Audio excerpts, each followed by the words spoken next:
waxaan la seexan waayay korcuncun habeenkii maalintiina si fiican waan u shaqayn waayay maxaa yeelay halkii saacba ugu yaraan 2 jeer ayaan isxoqxoqaayay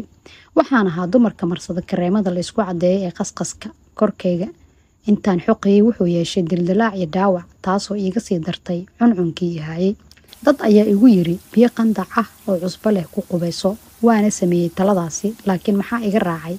hal mar baan ololay oo aan mooday in dab la igu shiday maxaa yeelay kor asagaba dhaawacan oo cusbo iyo kuleel la iskugu daray waa dareemi kartaan xanuunkiisa waxaa hal mar igu shidmay dab iyo holac iyo kuleel aanan weligii arag xanuunkii ayaana la galgashay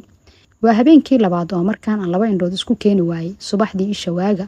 ama subax hore waxaan iska xaadiriyay isbitaalka kalkaal halkaas oo aan kula kulmay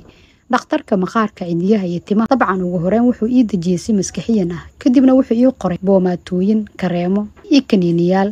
isla habeenkii koowaad ee aan marsadaba way iga yaraadeen isxoqitaankii badnaa habeenadii ku sii xigana gabi ahaanba waa iga guuray xanuunkaasi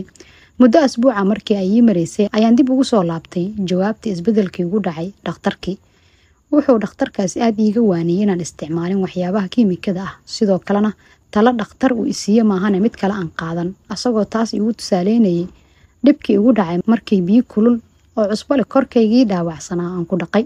alxamdulilah waan u mahadceliyey rabbi iyo dhakhtarkaasi kalkaal hosbitaal joogay waana qaatay taladiisa adinkana bulshooyila qaata taladaas mahadsanidin